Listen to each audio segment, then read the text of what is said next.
of extending Christ's mercy.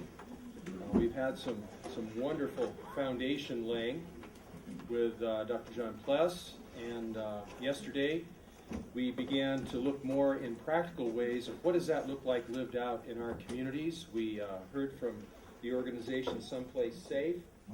They have still a lot of material in Classroom 4.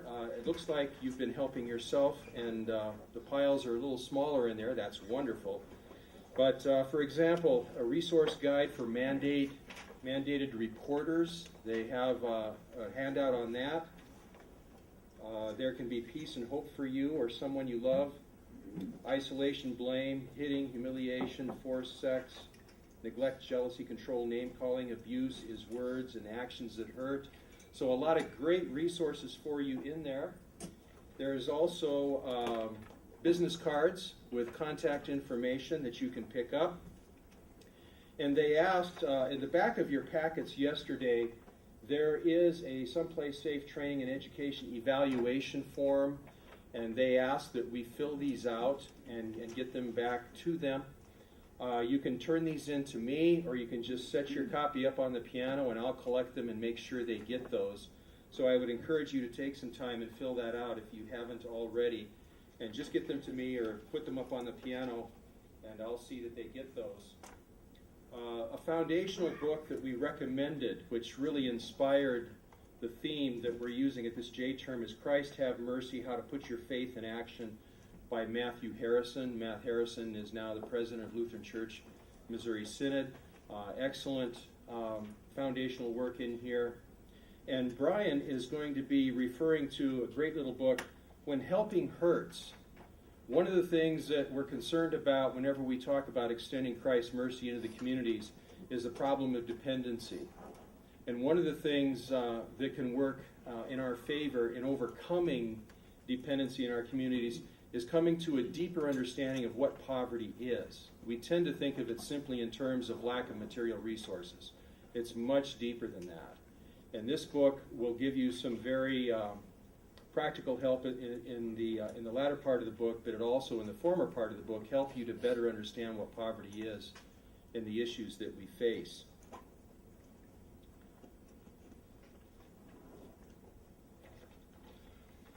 What is love in the name of Christ?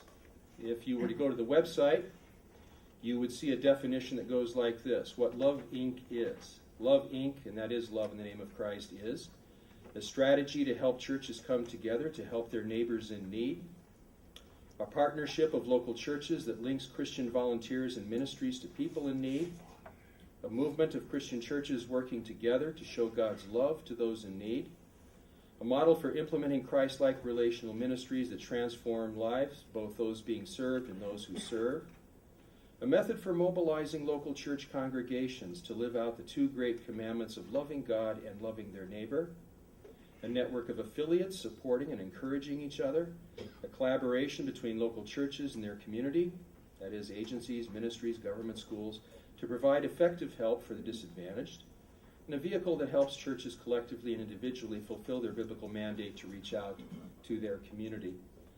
Someone came up to me yesterday and just mentioned how much they appreciated John Pless's material in those first 4 sessions, and how that helped them to set their frame of mind to hear from our presenters at Someplace Safe yesterday. Because as pastors, you can feel like, oh, one more thing I got to think about, one more thing I got to do, one more line to my job description, and it can feel rather overwhelming. But what we're trying to do here, yesterday and today, is to expose you to resources, to help you see resources that really take that burden off of the pastor's back, so to speak. It's not all up to you. Our presenter this morning is someone that I've known for a number of years when I was teaching in churches, and helps them mobilize their people and partner with other congregations and resources in the community. He is a father of 5 energetic young kids. That's his words, not mine. He and his wife Betsy live in Worthington, Minnesota. That's in the southeast part of the state, if you're not familiar with Minnesota. Brian works as the executive director for Love in the Name of Christ of Worthington. an organization created by 17 local churches to get themselves more involved in addressing the needs of their community. Brian also serves as a trainer for the national organization of Love in the Name of Christ. So he's working with 17 churches in his local community, but Love Inc. is all over the country. So, and I think another added feature here is since most of our congregations are in rural areas or urban areas, as you might say, that's his expertise. That's where he's got his feet on the ground and working with congregations in rural communities. So you're not hearing about something that's done in big urban centers, though we want to do that too. But I think you've got someone here this morning who can relate to where most of our pastors are and is working in a setting very similar to what you know. So let's open with prayer, and I'll turn this session over to Brian. Father, we are so grateful that you did not choose to be a God at a distance, but you took flesh and dwelt among us. We thank you for the cross. We thank you for the resurrection. But we also thank you for your life among us. As we ponder what would Jesus do, we can look at what Jesus did. And Lord, as your people, as your missionary people, we want to follow in your footsteps. And we thank you for organizations like these that we are hearing from at this conference, who are called by you and equipped by you and the Holy Spirit to aid us in following you into our communities. We ask your anointing upon this hour and the remainder of our day. In Jesus' name, amen. Hey, Brian.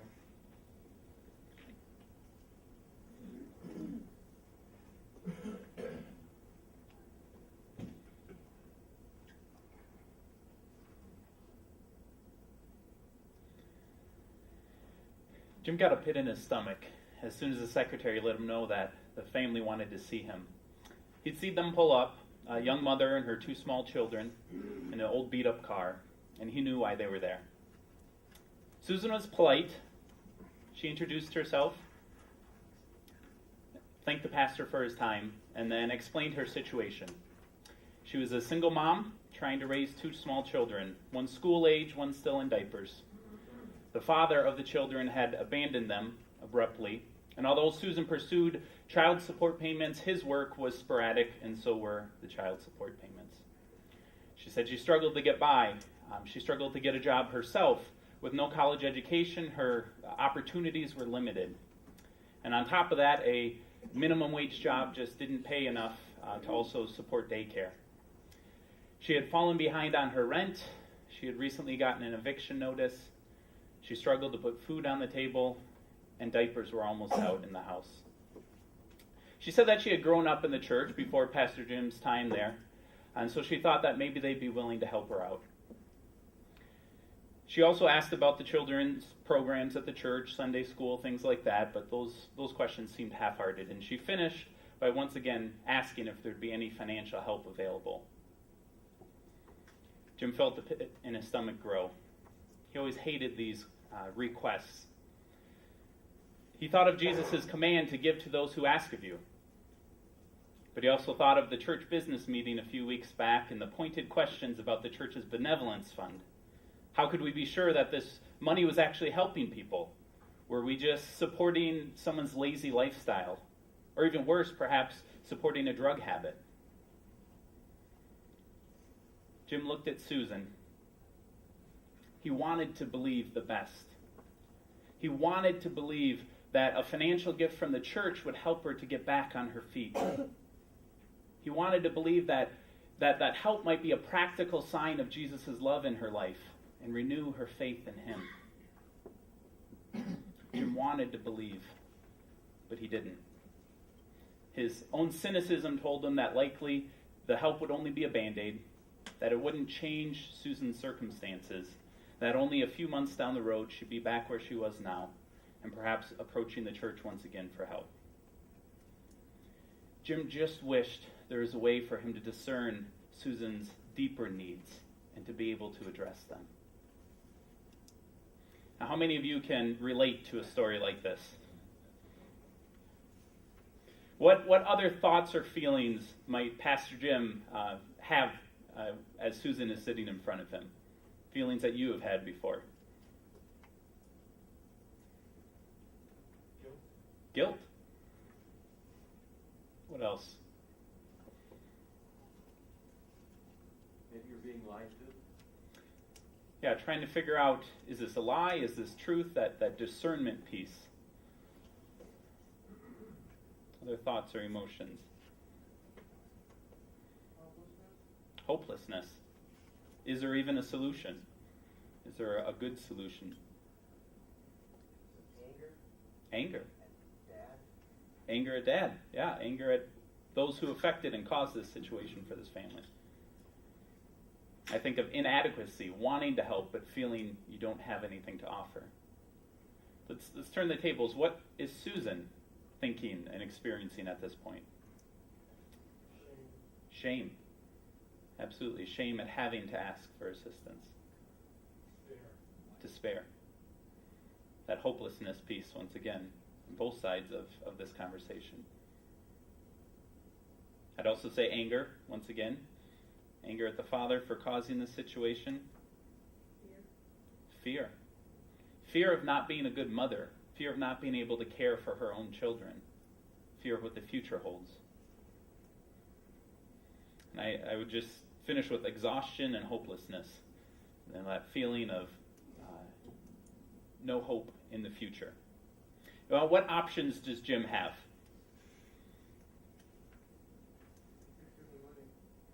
He could have the church use their benevolence fund and catch her up on her bills. That would prevent the eviction. It would help the family for a time, giving them stable housing for at least a limited amount of time. Jim would likely have to answer questions, once again, on the use of the church's benevolence fund and how to know if that was truly an effective aid. Likely, Susan wouldn't become connected long-term with the church. She'd appreciate the gift and show gratitude, but odds are, long-term, just the financial gift was not going to connect her to the church. I guess he wouldn't have to use benevolence fund either. He could give out of his own funds. Absolutely. Another option is just to give his own pocket. Likely the amount is not going to be as much, but it'd take some of the guilt off himself, wanting to help. Susan would, again, probably show some appreciation, but probably no long-term connection if that were the extent of the assistance given. And then the third option is simply to say no, to apologize, say at this time the church really doesn't have resources to be able to help, but we can tell you about our children's program. We can offer to pick your kids up on Sunday morning. Susan's reaction could be either extreme of just gratitude, thanking, but likely not following up on any connection, or perhaps getting angry and accusing Pastor Jim of being unchristian and not showing God's love, not caring for people who are in need. So his options are a bit limited, and none of them can he foresee the positive outcome that he really would want for Susan and her family. Now, in reality, pastors in churches across the nation and across the world come in contact with needs like this on a regular basis. And Susan's is just one example, too. This is a story of chronic poverty. But there's many other needs that the church comes across also. There's the middle-aged family that has a medical crisis that throws them into a situation of need that they never expected to be in. There's the young college student who is graduating with piles of debt and limited job options and living back with mom and dad and trying to get on his or her feet. There's the older widow who has never changed a furnace filter, never mowed the lawn, never lined up maintenance on a car, and now when those situations arise, she's frozen in fear about how to handle them. Or perhaps it's refugee populations coming to your community, fleeing war-torn areas and trying to set up a new life, but in a new context that they're unfamiliar with. And so there's all sorts of needs that the church can come across and that the church has opportunity to show God's love through. And in my experience, it's not a lack of desire to want to help, but it's more a lack of understanding of how to help, a lack of framework in which to do that. And especially in rural areas, pastors are the jack of all trades, doing all aspects of the church life, and so it is one more thing. And how do I do that? And I feel inadequate already for the needs that I'm currently trying to address. Well, I have the great privilege to explain to you today about a ministry that does just that, that comes alongside churches to support and equip them, to mobilize them for ministry in their local communities.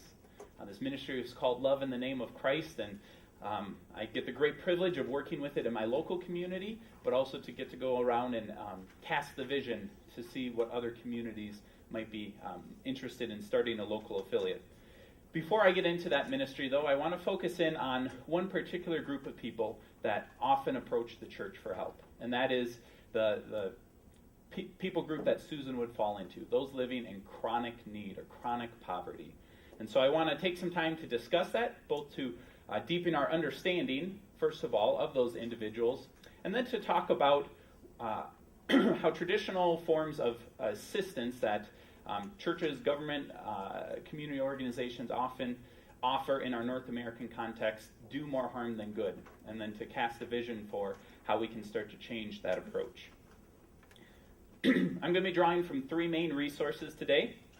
And the first is Galen mentioned, When Helping Hurts, How to Alleviate Poverty Without Hurting the Poor and Yourself. This is written by Steve Corbett and Brian Fickert. They come out of the Chalmers Center for Economic Development that does training of international development workers. It originated as a research branch of Covenant College and has since paired off to become its own organization, and now it even offers training to U.S. churches that are attempting to address need in their local context. Because of that, their perspective is a little bit more international relief and development, and particularly U.S. churches and organizations attempting to do international relief. The second book is written by Robert Lupton. It's called Toxic Charity, How Churches and Charities Hurt Those They Help and How to Reverse It. Robert founded Focus Community Strategies, FCS, Urban Ministries in Atlanta. It's a Christian development organization that develops individual communities at a time, one at a time in the inner city of Atlanta. He's been doing that for 40 plus years. So his perspective is one of inner city work and development, again from a Christian perspective.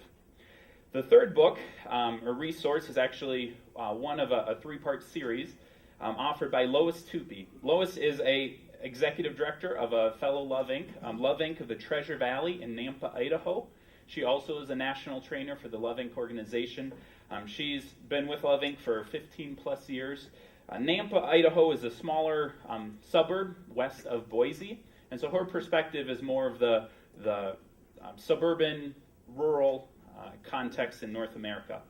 I find so much overlap between these three books, and that's why I'm going to be drawing from all three. The language is slightly different, the context is slightly different, but the heart and philosophy of how we are called as Christians to reach out and serve people in this world in Christ's name all overlaps, and so I'll be bouncing between the three materials. Galen shared a little bit about me. I am executive director at a Love Inc., a 5-year-old Love Inc. affiliate in a rural community in southwest Minnesota. About 12,000, very similar to the size of Fergus Falls, working in the rural context. Our community is very diverse. We have 30% of our population is foreign-born, so a lot of immigrant populations, refugee populations, and so that also adds an interesting dynamic in our community that I'm quite proud of and excited of. So let's get into how can we understand poverty and those who are experiencing chronic poverty. Drawing from Fickert and Corbett's work, really I want to use this as the context that we're going to look at need in our community. Does anyone not have a handout? I just want to make sure. Okay, great. The authors of this book do a wonderful job of explaining, laying the foundation of how we were all created in God's image as relational beings. The Father, Son, Holy Spirit existing in eternal relationship. We were created in His image to need relationships. And they lay 4 foundational relationships that we all have. Our relationship with God, our relationship with ourselves, our relationship with other people, and our relationship with the rest of creation. And they detail how when sin entered in this world, when the fall happened, there was a breakdown in all four of these relationships. In our relationship with God, we either deny his existence or we put false gods in his place. We worship the creation rather than the creator. In our relationship with ourself, we tend to go to one of two extremes, either that of pride and thinking too highly of ourselves. They term that having a God complex, that we are the most important thing in this world. Or to the other extreme of low self-esteem, depression, anxiety, things that come with that. Both are a broken view of self. Then in our relationship with other people, of course, there's no relationship this side of heaven that doesn't have some strife or conflict, and that comes from our self-centeredness, approaching relationships with what we can get out of them, and so we tend to exploit or abuse others.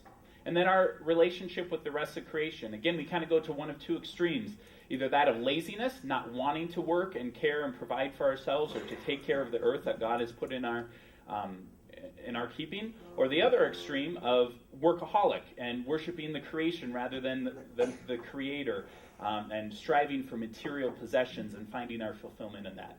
So they do this wonderful job of describing how all these relationships are broken down. And they use this as the context for discussing poverty, because when we discuss poverty, all too often we focus on just that one area of relationship to creation, material possessions. And we look at someone in material need and think that is the problem. When in reality, we all have poverty, just in different ways. And we need to, as we address poverty, we need to come into it with that mindset, realizing we're all broken, that we all need restoration and reconciliation with our Creator, and God cares about all four of those relationships that he has created in us. And so it's pivotal that we come at it from the right perspective. A few quotes I want to share from their book. This is how they define poverty alleviation and trying to address poverty in this world. Poverty alleviation is the ministry of reconciliation, moving people closer to glorifying God by living in right relationship with God, with self, with others, and with the rest of creation. So it broadens our view. They also discuss material poverty alleviation then, what we tend to think of when we talk about poverty. And so our effort, or their definition there, is material poverty alleviation is working to reconcile the four foundational relationships so that people can fulfill their callings of glorifying God by working and supporting themselves and their families with the fruit of that work. Material poverty alleviation is not about meeting people's physical needs. It's not about making sure they are fed and clothed. It's about restoring them to the right relationships with God, self, others, and the rest of creation, helping them to become self-sufficient individuals that God has equipped them to be, who are relying on him for all their sustenance. And so we need to approach it with that mindset. One of their challenges is that one of the greatest problems existing in many poverty alleviation efforts is that physical needs are being addressed without paying enough attention to the emotional, mental, and spiritual needs that also exist. So we need to broaden our view of what it means when we're working with individuals in need. Now Lois, in her book, she discusses two different types of material poverty. So first of all, we're focusing on material poverty. Now we're going to break that down into two categories. Situational poverty are people who have entered into poverty within their generation, are experiencing changed circumstances such as illness, divorce, debt, loss of employment, death of a primary wage earner, etc. So they're individuals who were self-sufficient and then a crisis hit. Now two details that she describes about this group of people. First of all, they don't do very well in poverty, in need. They don't know how to ask for help. They have pride to not want to ask for help. They don't know where to go. They don't know what resources are available or exist in the community. So they don't do very well. They struggle in that need. As a result, second point, they have great ambition to get out of need. They know what it was like beforehand, and so they strive to get back on their feet. A different type of poverty, and a broader category, or at least in our North American context, are those living in generational poverty. People who have been in poverty for 2, 3, 4 generations. So they grew up, their parents were experiencing material poverty. Likely their grandparents were experiencing material poverty, perhaps their great-grandparents. And so the only context that they know is being in need. And so what do we know about this group of people? Well, they actually do pretty well at existing within poverty. They know how to ask for help. They know who to ask for help. They know what resources are available, particularly in modern societies that have a safety net available, programs and resources to have your basic needs met. They know how to exist. It might not be the best life, but they know how to survive within that context. As a result, point number 2, they don't really strive to get out of that. That's all that they know. They don't have an ambition. They don't have role models of what it's like to be out of poverty. And so they just feel this is their lot in life, and this is where they're stuck. And so we really, again, need to understand this when we're working with an individual, really to be able to place them in either category. Not that they'll fit 100% in one, but to kind of see the context they're coming from. Is this a true crisis that before this they were financially or materially speaking self-sufficient, or is this a generational thing? And so it goes much deeper. The assistance that we offer greatly depends on what category they come in. One other work that I'm pulling from is by author Dr. Ruby K. Payne, A Framework for Understanding Poverty. And I pulled this chart out, and the one in your handout is slightly different order, but the same content. And in her work, she really focuses on the hidden rules in poverty, middle class, and wealth. Okay, when we tend to think of poverty again, or we think of social economic classes, we think of outward appearance. People having resources, not having resources, having an abundance of resources. And so we think of them in the physical or material sense. She drives it deeper and says that as a result of that physical existence, that physical experience, there are deeper perspectives on the world in all these different areas. It affects how we view the world, how what we value, how we live our lives.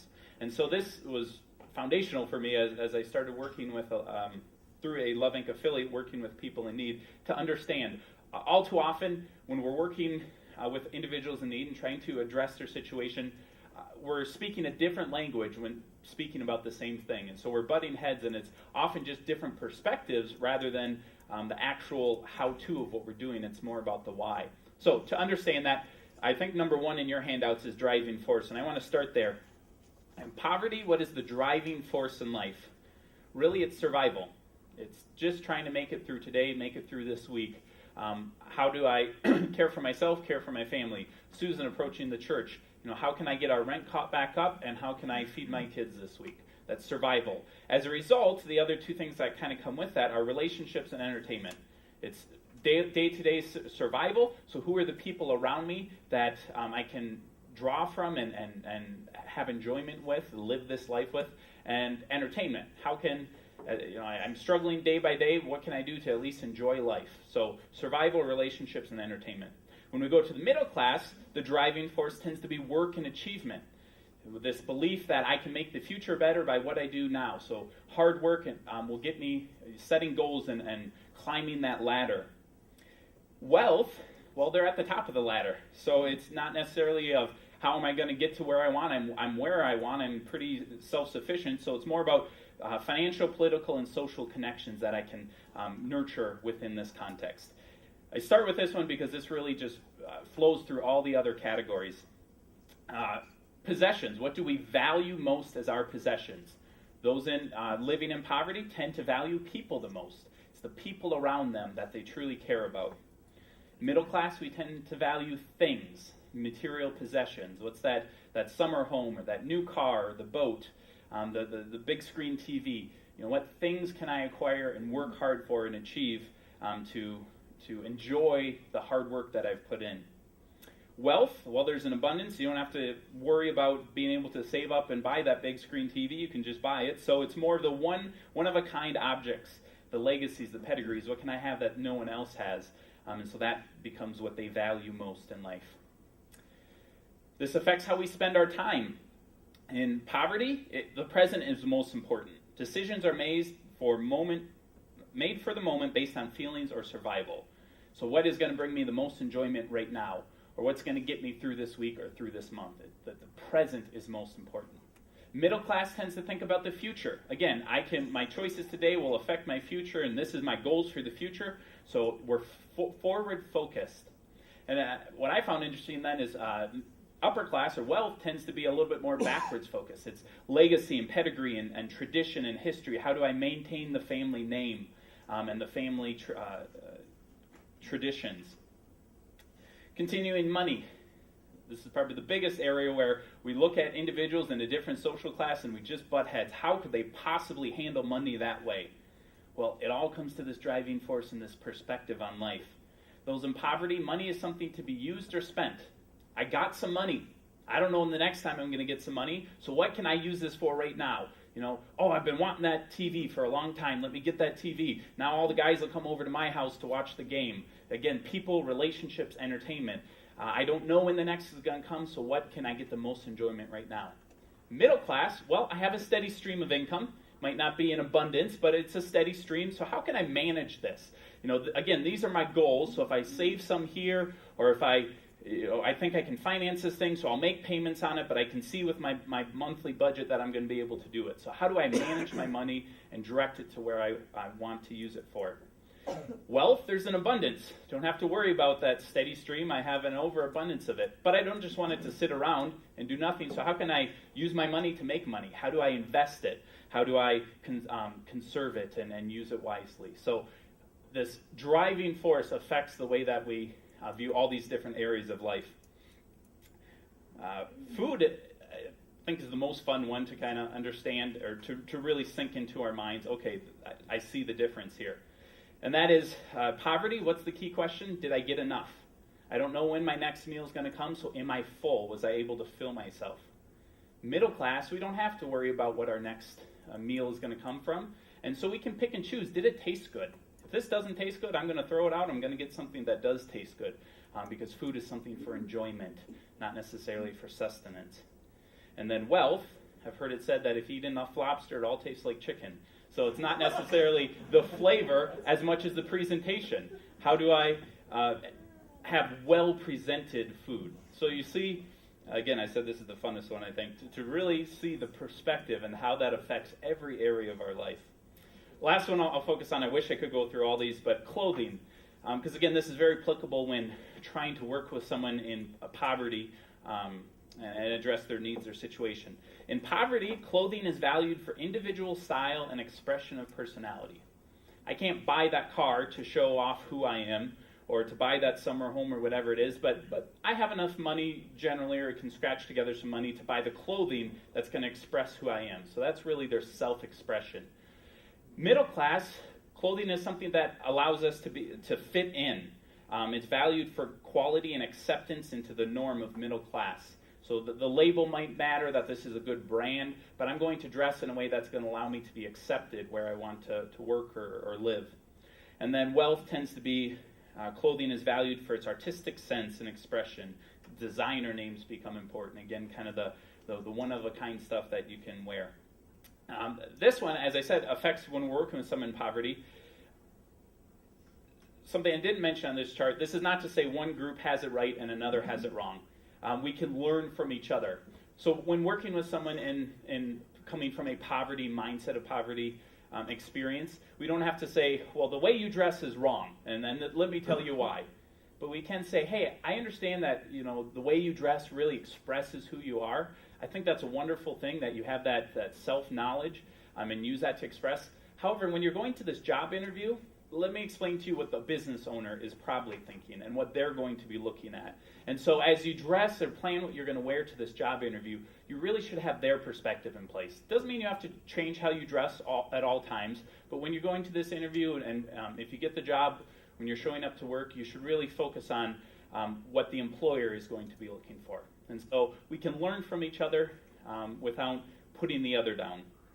So again, this is foundational to understanding those that we're working with, so we're at least, when we're trying to work together, we're speaking the same language. Lois and her work really opened my eyes to more of the underlying, the unseen things that are going on when someone is experiencing chronic poverty. And she lists off the emotions of living in need. Now, Lois, as an executive director, her affiliate, and I'll talk about the modes later, but they have a long-term relational program that people enter into. And she interviews every single family or individual who goes into that program to assess their situation, to identify their needs, to help them connect with a correct mentor within their program. But she asks about how they feel, what their life experience is. And so this is a list that she's real-life situations that she has heard from people living in chronic poverty.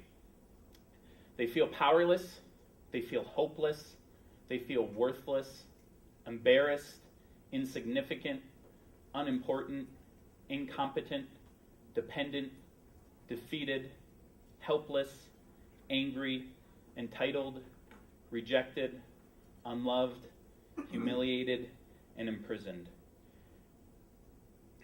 Can't remember if I left it in this handout. I have that one in this, but also in When Helping Hurts, there's a great section. Again, they're a little bit more internationally focused, and so they have quotes from individuals in poverty from all over the world. Again, talking about what that experience is like, feeling like the least of society, feeling you have nothing to offer, that you are completely dependent on other people. We really need to understand this. Lois quotes, "What common denominator seems to influence and control them? People in chronic need carry a negative self-image in their minds and feel inferior to those around them." And then she challenges, "How we respond to their need has the power to confirm or reverse crippling and infectious mental images." It goes back to that understanding of the 4 different foundational relationships we have in our life. To know their relationship with their self is broken and deteriorated, that they don't see themselves as the gifts and talents that God has created them to have. And so when we step in and do for people what they could do for themselves, we're only confirming that negative self-image that they have. And so we need to understand this as we figure out how we want to address their situation, so we can reverse those feelings. We can speak life and encouragement and hope into their life and tell them who God created them to be, so that we can see transformation in their life rather than just a physical need being met. So understanding the emotions of those who live in need is critical. Last point I want to focus in on as far as understanding those living in poverty or chronic need is this last one, this feeling of imprisonment. This has been foundational for me when understanding chronic poverty. And that is thinking of poverty as someone living in a prison with an open door, a prison cell with an open door. Okay, they live within the prison. What do we know about that? Well, it's not a very great existence, but they know they get 3 meals a day. They know that they have a bed to lay down on, might not be the most comfortable one, but they have a place to lay that's heated and cared for. They get their hour of exercise to go outside, their hour of entertainment each day. And so even though life is not glamorous, it's at least an existence, and they know that they can survive within that prison cell. Now the door's open. They could walk out at any time, especially in more first world countries where there's opportunities and resources. If someone works hard, we have this promise that you can make a life. And so the door's open, but they don't know if they can survive on the outside of that. They see guards walking back and forth. They know people exist on the outside, but they don't know if they could exist on the outside. This makes me think of the movie Shawshank Redemption. If anyone has TNT, you've seen it 1,000 times. And I think of the individual Brooks Hatman. He was the prison librarian in that movie. He spent 49 years in prison. 42 years of that he was the librarian. It became his purpose, his existence. He had friends and relationships within that. And then in the movie one day, Brooks gets paroled.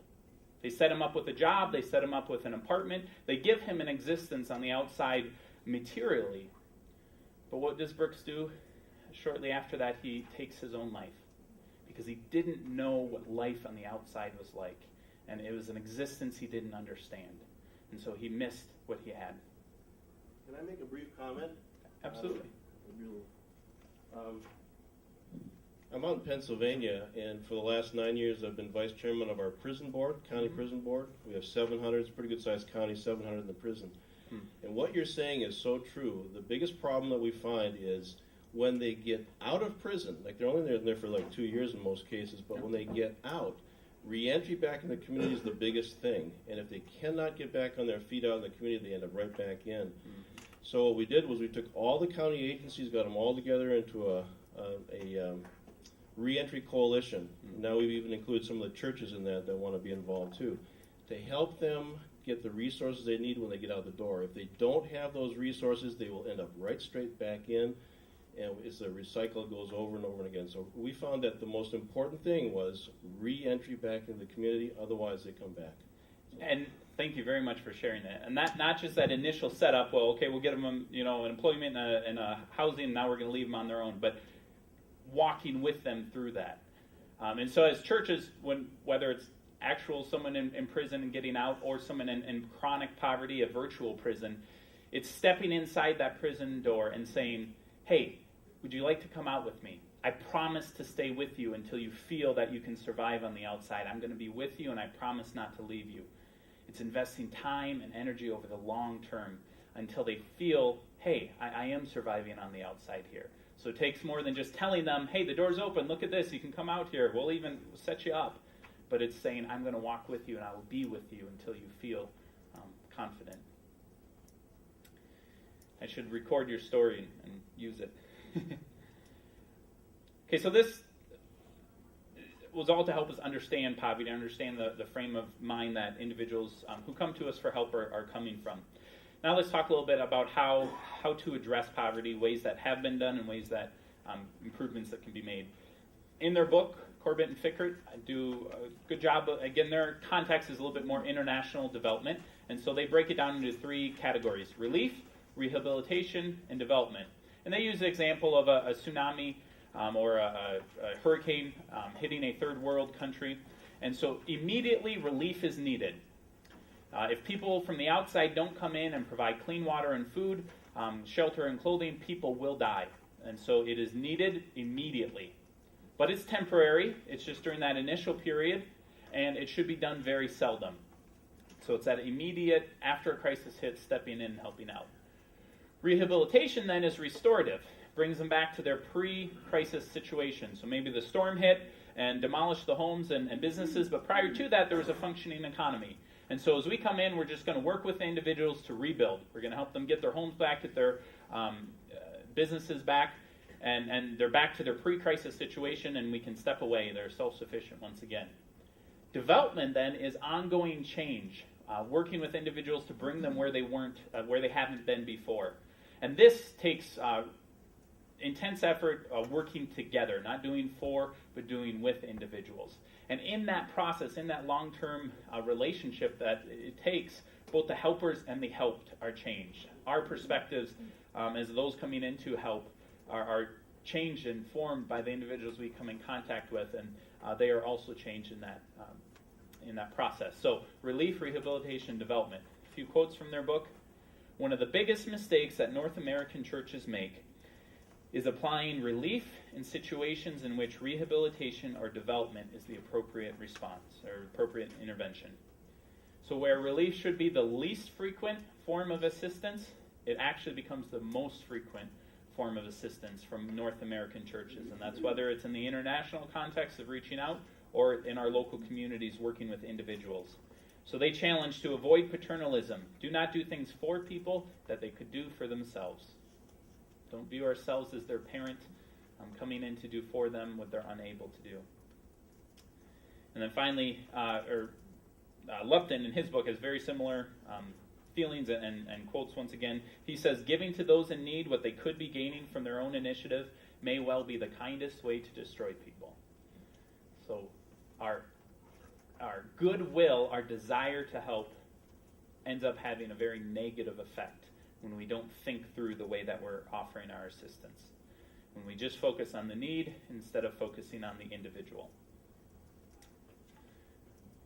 I want to tell you another story, a parable of sorts. One January day in Minnesota, Jeff was getting ready for work. It had been a warm day. A lot of the snow had melted, but then overnight, of course, it got cold again, and so there was ice on the sidewalks, glare ice. Jeff knew that he should put his boots on, but he was really running late and in a hurry, so he put his slip-on shoes with a smooth sole on them and hurried off to work. He made it almost all the way there, but just a few blocks before, he slipped and fell on the ice. Combination of his poor decision for footwear and the environmental situation of the slippery ice caused him to fall on the ground, and immediately he felt a shooting pain through his leg as he landed. He had injured it. Jeff tried to get back up. He struggled for a little while, but the pain in his leg and the environmental conditions didn't allow him to get back up on his own. And so he was stuck on the ground. He was there for a while and began to shiver from the cold. And eventually, someone came along. A young woman. She looked at Jeff and his situation, had compassion immediately, and so she ran back to her car and quickly grabbed a blanket out of the back. And she came to Jeff and offered it to him. Before Jeff could respond that wasn't really the help he was looking for, the woman was already on her way to work in a hurry. And so Jeff eventually put the blanket on and thought, well, this will at least keep me warm while I'm waiting. Other people came and went. Some ignored Jeff in a hurry to get where they were. Others looked at him with a little bit of a look of disgust, wondering why he was laying on the ground instead of off on his way to work. Other people had compassion and would offer Jeff a warm hat, perhaps a hot chocolate or some food from their bag. And so Jeff was sustained in his situation. It's continued on for a while, and Jeff appreciated the goodwill of others. There was one particular person who took considerable compassion on Jeff in his situation. This gentleman's name was Nick. He identified Jeff's situation as one that he could likely be in. He said, but for the grace of God, there go I. And so he got in a habit of bringing a daily meal to Jeff, packing his own lunch, but also packing something for Jeff on his way. Jeff appreciated this. Prior to this, he was just kind of at the free will of who might pass by and what they might offer, but now he could count on a daily meal. He appreciated the compassion of Nick and showed the appreciation to Nick. And so some goodwill was fostered between the two. Nick felt good that he was helping someone else, made him feel less guilty about his own life. Jeff felt grateful for the help that Nick offered. And this went on for a while, for a couple weeks, until one day Nick took a vacation day. His family had some plans and they wanted to go on a short trip, and so he took a vacation day. That day, Jeff waited all day long for Nick to show up, wondering where his meal was going to come from. Nick never did.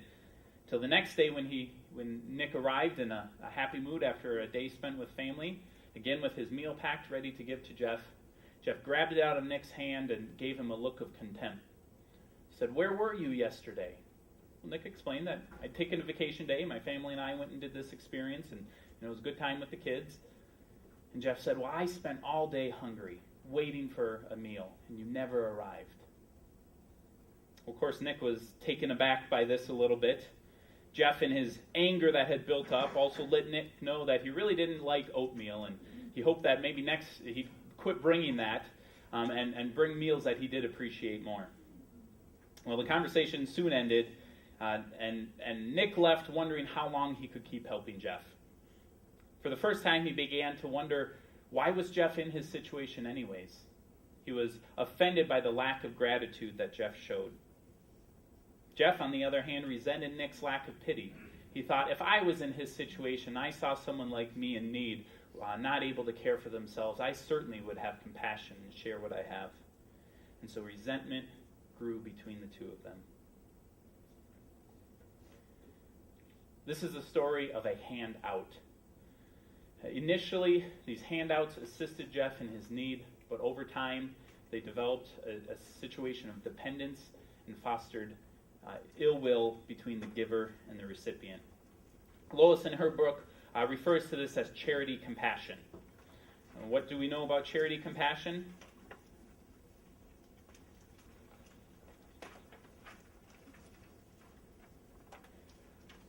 It's the most common form of help, and it's very critical. It meets genuine needs, legitimate physical needs that individuals have. The giver and the recipient feel temporary satisfaction. The giver feels good for helping. The recipient feels good for their needs being met. The only trouble comes when we stop here, when this becomes the extent of the assistance that we offer to other individuals. Lupton, in his book, has what he calls the giving progression. He says, give once and you elicit appreciation. Give twice and you create anticipation. Give 3 times and you create expectation. Give 4 times and it becomes entitlement. Give 5 times and you establish dependency. He challenges that mercy is a door, an opening, an invitation to touch a life, to make a difference. but it is not the destination. And so, what are the negatives that happen when we stop at charity compassion, when we stop at handouts? It creates dependency. We saw that in the story. Jeff eventually relied on the assistance from others. Compassion fatigue. Nick got tired.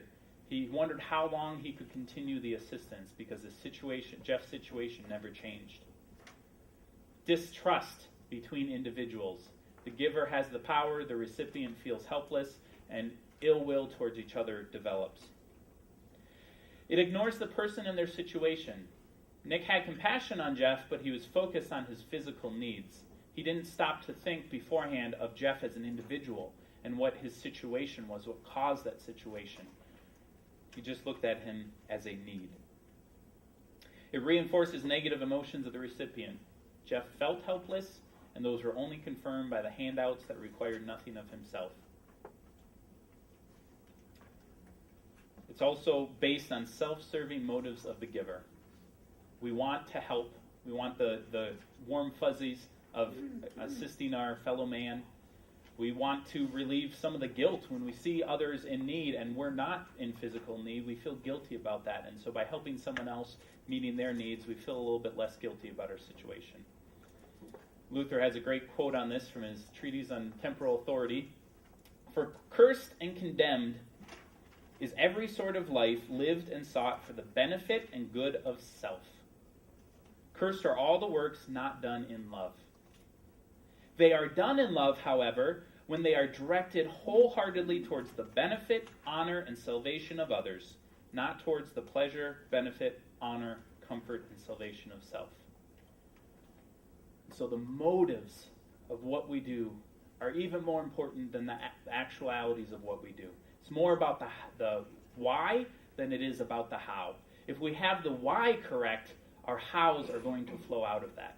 So if we're truly thinking about the individuals we're serving, what is best for them, our attempts at assistance and help are going to be directed in a way that are more empowering rather than confirming the negative self-image and the creating dependency in a perpetual cycle. So the why is more important than the how. Let's go back to this story. That afternoon after Nick came back to work after his vacation day, another individual came across Jeff. Her name was Betsy. She struck up a conversation with Jeff, offered him an extra donut from what she had, and began to ask Jeff about his life. She asked about what his passions in life were, what were his interests. She asked about what he thought his greatest accomplishments in life were. She asked about his goals and dreams and visions for the future. Although Jeff was slow to answer these questions, he began to think about them and respond, and he asked Betsy similar questions in return. Now, eventually, as a relationship was formed, Betsy got around to asking Jeff, why was he on the ice on the ground in the first place? Jeff said it had been so long he almost forgot. But he detailed the situation of making a poor decision to put on smooth-soled shoes, about the nasty environment that day, and about his hurry to get to work, and the resulting injury from falling on the ground. He said he struggled to get back up on his feet, but the circumstances he was in did not allow for that. Betsy looked at Jeff, had compassion for his situation. And then she spoke words to Jeff that no one else had ever done. He asked Jeff if he would like to get back up on his feet. She said that she believed he could stand once again. And although it may hurt, that she would assist him in that process. And that she would stick around with him until he felt like he was able to stand once again on his own. Jeff looked up at Betsy and considered her request. He highly doubted that it was true, but he thought, what's the worst? I can fall and land back where I am, and maybe then Betsy will have more compassion and offer me a new coat. And so he agreed to give it a try. Well, Betsy reached down to Jeff, and Jeff reached up, and they locked arms. And for a while, there was a struggle. They both strained under each other's weight. There were slips, there's mistakes that were made in the process, but eventually Jeff was back up on his feet. Now, of course, his legs had atrophied a little bit at this time. He felt that shooting pain in the one leg. So Betsy offered her shoulder for Jeff to rest on. Took less work now than when they were working to pull him up, but she stuck around until he felt stable on his own feet. And then eventually, Jeff and Betsy walked down the sidewalk together, continuing the conversation that had happened beforehand. Jeff left his blanket on the ground and never looked back. This is a story of a hand up. Lois terms this as developmental compassion. She says it is less common, but has a much greater impact. It engages the giver and the recipient to be active parts of the solution. Betsy believed that Jeff had something to offer.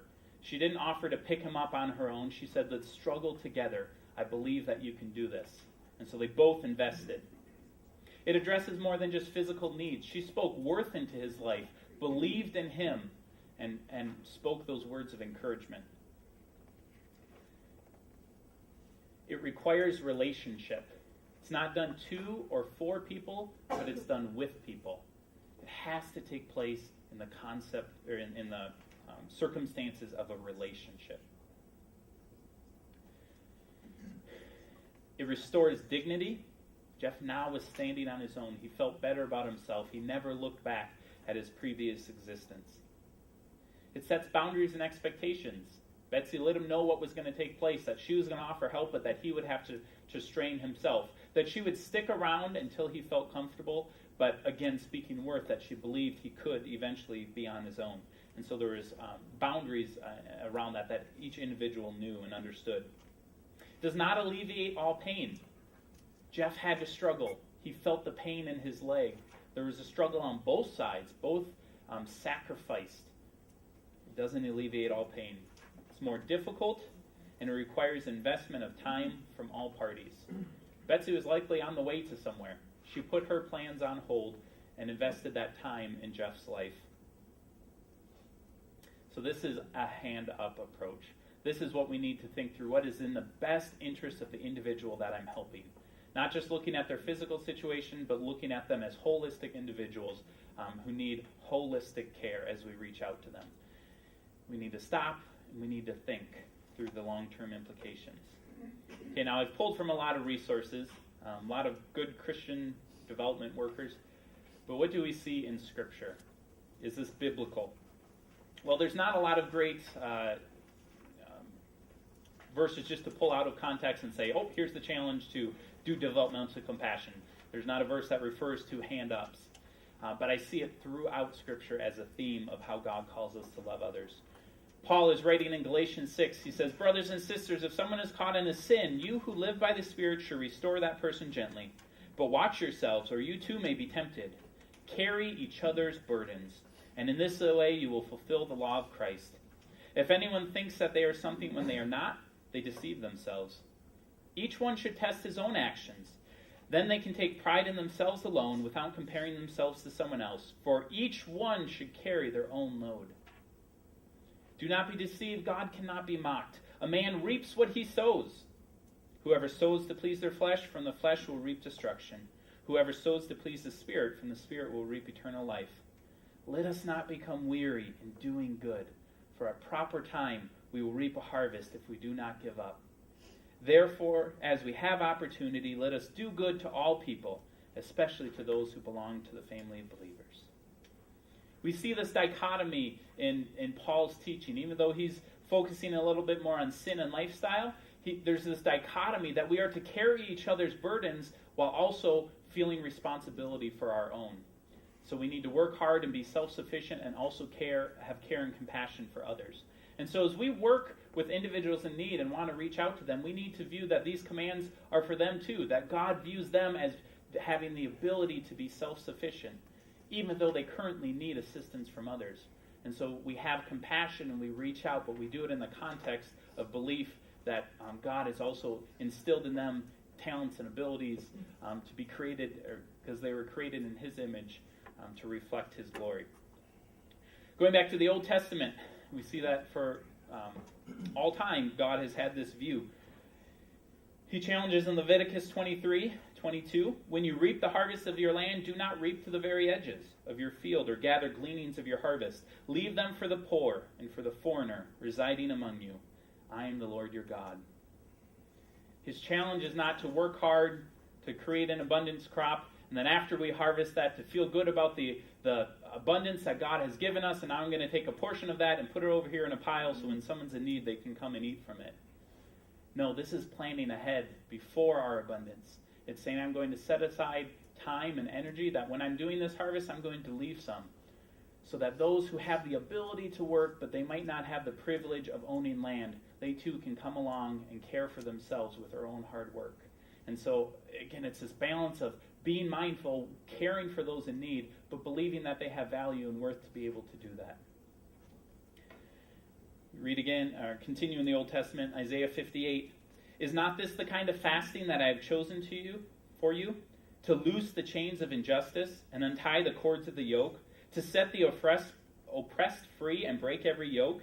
Is it not to share your food with the hungry and to provide the poor wanderer with shelter? When you see the naked, to clothe them, and not to turn away from your own flesh and blood. If you do away with the yoke of oppression, with the pointing of finger and the malicious talk, and if you spend yourselves in behalf of the hungry and satisfy the needs of the oppressed, then your light will rise in the darkness, and your night will become like noonday. If we proof text this and take one verse out of there and see the challenge that when you see the naked, clothe them, and when you see the hungry, feed them, we can say, oh, we're called to meet immediate physical needs when we see them. But when we look at this in context, we see that we're supposed to break systems of oppression that don't allow people to be sufficient on their own. We are called to spend ourselves on behalf of the poor. It doesn't take much to offer a handout. It takes much more to give a hand up, to invest of our time, our energy, our resources. And so we're challenged to spend ourselves on behalf of the poor. So these verses get at the how, but once again, the most important question, the why. For that we look to the New Testament, 1 John 3:16. This is how we know what love is. Jesus Christ laid down his life for us. Our greatest challenge as followers of Christ is to offer love and assistance in the way that he modeled it. And so think about your relationship with God. Does he say yes to every one of your requests? Anyone want to raise your hand? Because if so, I have some requests to offer through you. I think we can all agree that God does not say yes to every one of our requests. Does he prevent the consequences of your poor choices? Perhaps from time to time, but in general, do you get to skip all the consequences of bad choices? Although we have forgiveness, God still allows us to go through those consequences to learn from them. As a father disciplines the child he loves, so God disciplines us. He wants us to learn and grow from that experience. But does God leave us alone to experience those consequences?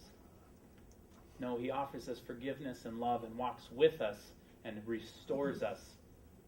Sanctification. So if this is true, and if we are called to model God's love to others, we know love because how he showed it to us, why should we love others any differently? Why should we feel the need to say yes to every single request that comes to us? Why should we feel the need to step in and prevent consequences that individuals are experiencing because of negative choices that they've made? Or why do we go to the other extreme and say, it was your choice, your consequence, you go suffer on your own? No, God steps into that. He says, I love you, I care for you, I believe in you, but I'm going to let you experience this so that you can learn and grow from this experience. And so the how, or the why, that is so much more important than the how, is we love because God modeled to us how we should love. We should love with our actions in a way that builds people up.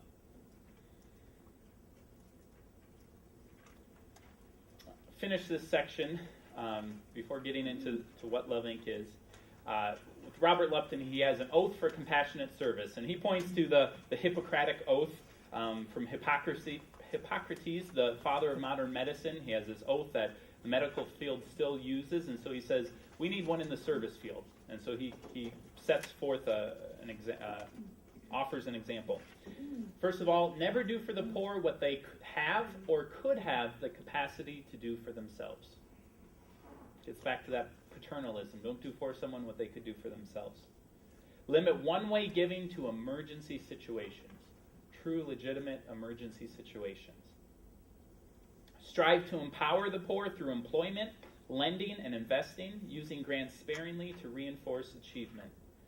So let's empower individuals, not meet their need for them, but empower them to meet that need. I was talking to Galen last night about the LB's work in Chad and developing wells within communities there. And that's a great example of not coming in and doing completely for individuals, but coming in and working with them, that they have an initial investment in that well, and they take over the ongoing support and care of that well through a system where everyone in the community is contributing. It's a great example of doing with individuals and not just doing for them. Subordinate self-interest to the needs of those being served. So what I think I might get out of this, what's easiest for me to do, what will make me feel good, I need to put all that aside to what is best for the individual that I'm assisting. Listen closely to those you seek to help, especially to what is not being said. Unspoken feelings may contain essential clues to effective service. This again gets back to those hidden rules, those emotions of those experiencing need. We need to slow down and listen in the context of a relationship to really understand what's going on under the surface so that we can offer our assistance in the best way. And then finally, above all, do no harm. He points to Hippocrates, and he says he knew that with all the good and ability that modern medicine would be able to do, that at the exact same time it could be used for evil and could do negative things. And so he points to the same thing. We have great opportunities to reach out to help individuals, to serve them, but at the same time our help has the ability to hurt. And so we need to be very careful, very mindful of the way that we offer that assistance so that we do no harm. Okay, how many are overwhelmed right now with a big challenge of how we should reach out? And once again, one more thing or 100 more things. How am I supposed to do this? Well, let me tell you about a great ministry. A ministry that comes alongside churches to help them do just this. The ministry is called Love in the Name of Christ, Love Inc. The mission of Love Inc. is to mobilize local churches to transform lives and communities in the name of Christ. I always break this down to 3 parts. First of all, to mobilize local churches. Again, Love Inc. is not a parachurch organization. It's not a ministry that churches support off to the side to work with people in need. It's a ministry created to get themselves more involved in reaching out to their communities. So everything Love Inc. is about is mobilizing. In my local community, when I talk about Love Inc., I say 17 local churches created Love Inc. not to help people in need. They created Love Inc. to get themselves more involved in helping people in need.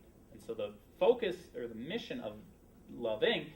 is to mobilize the church, which in turn is the one serving the community.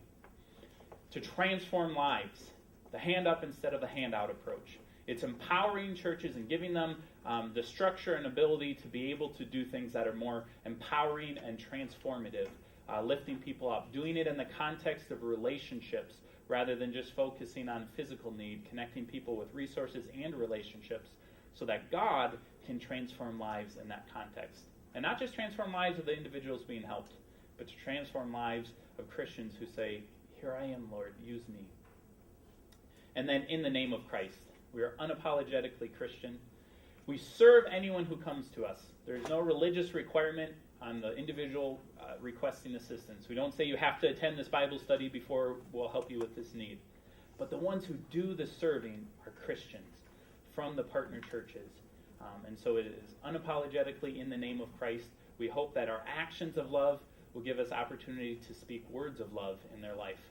And that goes to our mission verse, which is just 2 verses after what we looked at in 1 John. So why should we love? Because Christ gave us the example. And then the challenge is, dear children, let us not love in words or tongue, but with actions and in truth. And so Love Inc. empowers churches to love their neighbors in need with actions in a way that gives them an opportunity to also speak words of life.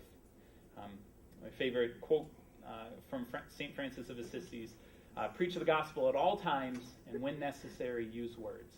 So it's an opportunity to preach the gospel in practical ways, and then when we have opportunity to use our words. What is Love Inc.? Love Inc. is the body of Christ. Again, it's not a parachurch organization. It is ministry of each partner church. I go around again to my local churches and I say, I have 17 bosses. I am a ministry of your church. And we're here to empower your people to serve. So it is the body of Christ. It's a strategy to help congregations help their neighbors in need. It gives the context. So it's not one more thing that you have to do, but practical opportunities are given to you to be able to serve after much of the work and effort of figuring out how to serve that particular individual, that particular family is done through this ministry. So it's a strategy. And not just individuals in poverty. That's what I focus on today, but I don't want you to go away from here thinking Love Inc. is a ministry for people in poverty. That's a big target group that Love Inc. is able to serve, but it also serves that middle-aged couple who experiences a medical crisis. It can serve the widow who is just not necessarily materially in need, but resource-wise knowing how to live life without her partner who did have a lot of the practical needs in the home. It's a way to serve her. To help the college student who's trying to get back on his feet. So it's much broader than just those living in chronic poverty, although that is a big group that we're able to work with. It's a network of churches that links Christian volunteers to people in need. It's churches working together and sharing the load. What can often be overwhelming for an individual church to do this complete assessment of an individual situation and practically serve many different areas, we can do much better when we work together as churches within the community. Each church can focus on a part, but know that part is part of a larger whole. And so they can feel confident about their piece, but know that the big picture is also being taken care of. And I'll explain how that is. It's a cooperative effort between churches and community agencies. It's a way for the church to step in to addressing need in the community and offer what existing resources are unable to do, to offer the relationship, to offer the spiritual, emotional perspective of working with people in need. And so we compare with existing resources, government programs that pay people's rent or things like that, but we can step in and offer that, add the context of relationship to that piece and make it transformative. So it's a way to cooperatively work together. It's a vehicle that helps churches fulfill their biblical mandate. And it's a bridge that connects neighbors in need with people, resources, and the love of God. Not just offering stuff, but offering hope. I love this image of a bridge because it's both a way for those in need to connect with the church, but it's also a way for the church to connect with neighbors in need. Individuals that they wouldn't normally come across. Individuals that aren't going to darken the door of the church on a Sunday morning. So how do we connect with them? Well, Love Inc. is an opportunity to connect with them, with people that you normally wouldn't be able to. So it's a bridge. How's this all done? Well, here is the Love Inc. relational ministry model. It's a 5-mode process. I like this image of a house just because it shows you that each mode builds on the previous mode. And each mode goes deeper relationally in addressing need in a community. Now, not every community has every mode. Some are, all they need is mode number 1. Some decide to go to mode number 3. Some go all the way. And so it's also individual to your community and what you need. What's the first mode? That is the clearinghouse. And don't think of a publisher's clearinghouse, a warehouse with a bunch of stuff. It's a clearinghouse of community resources. And so it's a helpline that people can call into. We do an assessment of their situation. We listen compassionately. And when I say we, I mean church volunteers. So there's limited staff that empowers a large group of volunteers that do this serving. And so volunteers listen to their need and their situation, ask questions to get the big picture. Again, we don't care just about their immediate need, although we do care about that. We care about their story, their big picture, and so we ask questions to get that big picture. We verify that information, both for legitimacy to make sure it's a true need, but also to get the bigger picture. Once again, we call family members or landlords or employers, depending on what the need and the situation is. We talk to others around that individual to get the big picture of what's going on. And then we connect them with existing resources in the community. We identify here's the immediate need they called about, but here's other needs that we've identified. What are the best resources to refer people to in the community? And so maybe we make a referral to Susan for her rent that's overdue, but we also refer her to a single moms group that a church is offering. And so they are church, when I say resources, I mean church ministries, government programs, community agencies, service groups within the community. It's having that big picture of all the different resources that are available and connecting them, individuals in need, with the ones that are most appropriate for them. And so that is the helpline. Then we follow up after the help was offered and see how the individual is doing, seeing if there's longer term needs that are going on that also need to be addressed. The second mode is gap ministries. As the clearinghouse is up and running and working with connecting people in need, we start to identify the gaps in the community. You know, there's a lot of people that could really benefit from this resource, and yet there's no place for us to refer people. And so again, we're here to mobilize our partner churches. We help our churches to create ministries that fill those gaps. They tend to be product or service related ministries at this level. And so furniture ministry, because there's a lot of people requesting furniture or beds. Their kids are sleeping on the floor. They can't afford new furniture. So furniture ministry meets a practical need. Maybe a service like a ride ministry, just a ride to doctor's appointments, or they need a specialized treatment in another community and they don't have transportation of their own, so it's a service that can fill that need. So product or service related, filling those gaps in the community. Mode 3 is called transformational ministry. And now this is similar to gap ministries, but focused on education and skill training. So it's filling the gaps in people's abilities and personal resources that they didn't have before. Maybe it's a budgeting class to manage their finances better.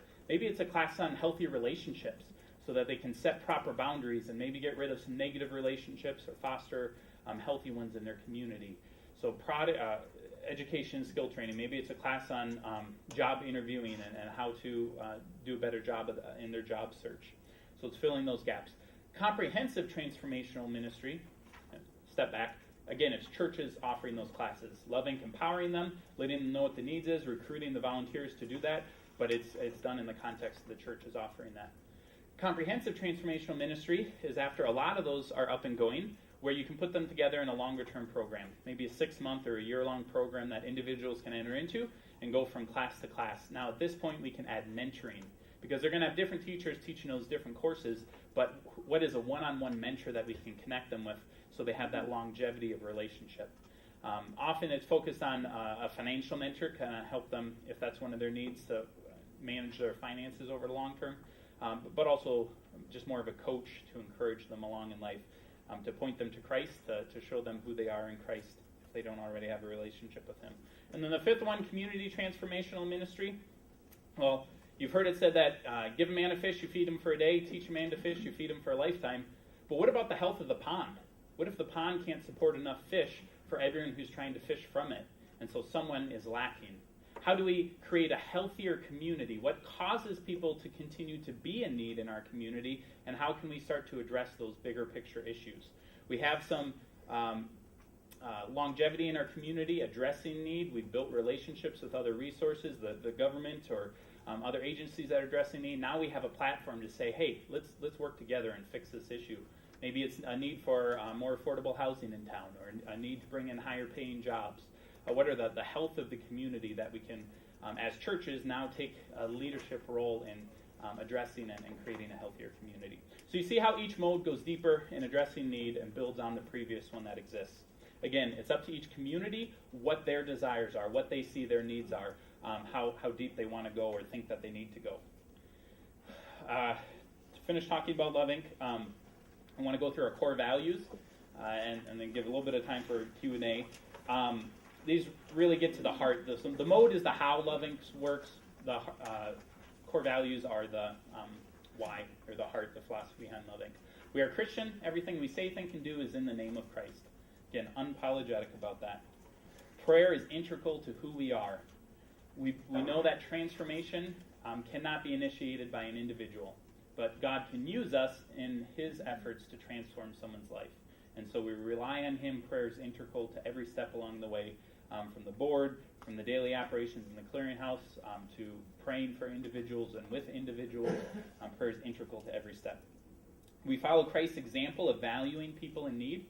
Again, we follow his example. It's not about meeting need or serving people in need. It's about valuing the person who is in need. We follow Christ's example. We value unity in the body of Christ. I think of Jesus' prayer in John 15 where he's praying for his disciples. And he says, Father, I don't only pray for them, but I pray for everyone who will believe as a result of their witness. I pray that they would be one as you and I are one, so that the world would know that you sent me. Our unity as Christian brothers and sisters is one of the greatest witnesses that we have to our communities. And so this is a way for churches to work together with a unity of purpose. Doesn't mean every theological point we agree on, but we major on the majors. We agree on Christ and his lordship, and we agree on the call to serve our neighbors in need, and we work jointly to do that in the community. So it's one opportunity to be a witness to our community by working together as churches, while still valuing our individuality. We value transformation in the lives of people and communities. Again, we don't just want to meet needs, we want to see that transformation. We value churches living out the two great commandments, to love God and to love their neighbors. We value building Christ-like relationships. So it can only be done in the context of relationships. And so Loving provides opportunities for relationships to form, for church volunteers to reach out and have an opportunity to form a relationship with someone in need.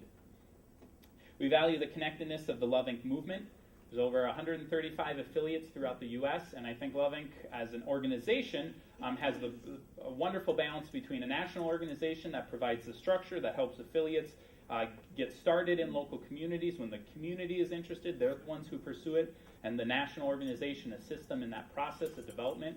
They provide ongoing training as you go from one mode to the next, and yet each affiliate is a separate 501c3 organization created by local churches in their local community to address their local needs. So it's very localized to what our community, our partner churches, view the needs of our community are. So it's this great balance between support but also being local. We value excellence. This goes back to in the name of Christ. We're truly going to serve people in the name of Christ. We better hold up to that high calling to do it in Christ's name. Is this act of service, is this donated item that I'm giving you worthy of Christ's name? And then finally, we value continually maturing in our capacity to meet people's needs. It's a long-term game. We know that, a long-term process. We're not going to be able to jump into mode number 5 on day 1. It's going to take time. It's going to take effort. But we know that at each step along the way, we're going to get better as a group of churches addressing need in our community. And so we continually mature in that process. Before I finish, I want to go back to that original story. How would having a Loving affiliate in his community change Pastor Jim's options when Susan comes to him? Well, he now has a fourth option. Not only could he pay the need out of the benevolence fund and deal with the repercussions, not only can he give some money out of his own pocket, not only can he say, no, I'm sorry, we don't have that available. Now he can say, our church would love to help you.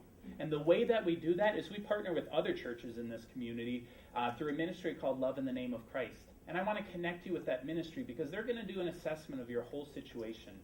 They care about your story. They care about what you've been through. And so they want to figure out not only how they could maybe help with this immediate needs that you're expressing to me, but maybe they can help you with some underlying causes in your situation to help your situation improve. And so I'm going to connect you with them, and this is how I'm going to do it. It's unique in each community how you do that. But let me also tell you about what our church offers, and so let me tell you about our children's program. Let me tell you about the single moms group that we have, or a young mothers group, whatever it might be. And so it's a way to offer assistance without having to make that call yourself, but you're doing it jointly with other churches in the community. So how do you figure out if a Loving affiliate is the right spot for you? If you go to the last page of your handout here, there's a page that says, how does Loving affiliate form in a community? It's a great step-by-step process that the national organization has set up. There's 7 listed steps here. It's actually broken down to about 40 individual steps within that. But an individual can contact Loving. They will send them an online information packet. From there, you fill out a territory form just to find out, is there already a Loving operating in my area that I don't know about? If it's not, if it's a new area, Loving then gets back to you and guides you in the process of ordering a discernment kit, which guides you in how to start to approach others in your community, discern if this is an actual, if there's enthusiasm around this, people want to work together. You have to have 6 churches from different denominations to even begin an affiliate. It needs to be an ecumenical effort from the beginning. And then as that's completed, you begin the building phase, which again is broken down into many smaller steps with national guiding you along the way to do that. I believe that they have a term, the vision carrier. It's usually led by an individual, but very involved with a group of people. So Loving helps you in that process. It all starts just by contacting them. Go to their website, send an email to info@loving.org, and they can guide you in that process. I now have -1 minute for Q&A. Any questions for Ryan before we break? Could you just maybe walk us through how you're involved with a specific church and how that all happened and how you work back and forth? Okay. Would you like an example of a situation and how we connected that individual with the church, or would you just like how my affiliate was formed and how I became involved? Which aspect are you? I think I'm mostly interested in how it works. Okay. Yep. Great. I probably would have had a story like this prepared, huh? So say an individual approaches us. Let's just go to Susan's situation. She approaches a church, has this need. The church says, yes, we'd love to help you. We do that by connecting you with Love in the Name of Christ. And so in our local community, they give them the phone number to contact us. And so then that person calls in. The church can also give us a call or send us an email and let you know, hey, we sent someone this way. We now do, particularly, especially if we know that this church is the one referring to us, that helps a lot. So as Susan calls in, an intake volunteer assesses her situation, asks questions, gets the big picture. We look at what resources are available in the community. Okay, we identify a government program that can catch her up on her rent. But we also see her as a single mother and the stresses of trying to care for her own children. And so maybe there's a moms group at a partner church, which 2 of our partner churches have young moms groups. How can we get her connected with that? Contact someone from within that ministry that can invite her, first asking her permission to give her information out, but then they can invite her, and it's not just saying, hey, come at these hours, but now there's someone reaching out and saying, hey, I'd love to pick you up. Do you want to ride? I'll bring you with me. I know going that first time is kind of nervous, so I'll take you with me. That's a way to connect with the church. In our particular situation, I know we have one volunteer, as we've done our orientations and assessments of each volunteer's gifts. She said, I raised 2 girls all on my own. I don't know why, but people said I did a wonderful job of it. So if you ever have a single mom, I would love to minister to her and help her in that process. So we have, in our situation, we have a perfect individual to connect her with, to really coach her and guide her through that. So that's kind of an example. It generally even goes broader than that, but that just gives an example of how looking at community or government resources, but also connecting an individual with the church.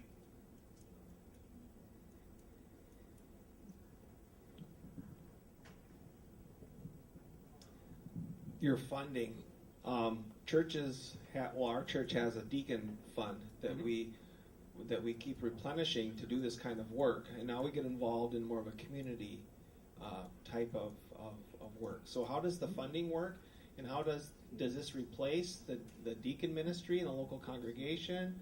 Does it? Okay, that's kind of Yep. I'm going to give you a generic answer because it's unique to each community, and in that development process, National walks you through deciding in your local community how you want to do it. Each affiliate is supported in different ways. Generally, it's a mixture of funds: church support, individual support, maybe grants that are available in the community, businesses or others who are interested in supporting the operation of the ministry. As far as the resources to help individuals, that too is unique to each community. Some communities, the churches will maintain their benevolence fund, but now they're asking, or the deacons fund, they're asking Loving to make referrals to it. So they're only going to help someone with that fund if they go through the Loving process so that they know the big picture, the big story. Unique to each situation, but that kind of shows you the 2 aspects of financing or support. So the Loving budget is mainly staffing. It's a shared staff person, or in my community, we're at 3 staff members now, but we're up to 19 partner churches too, so it's 19 churches sharing 3 staff positions. One that runs our clearinghouse and mobilizes our volunteers within that to do those intakes, to know to build relationships with agencies and know what resources they offer. Another individual that does volunteer training and recruitment and support. And then I'm focused on the operations of Love Inc. and the continued growth. We're in mode 3, just in my local context, developing those classes. So that's my focus. So finance-wise, it's mainly that operational expense is what Love Inc.'s budget exists of.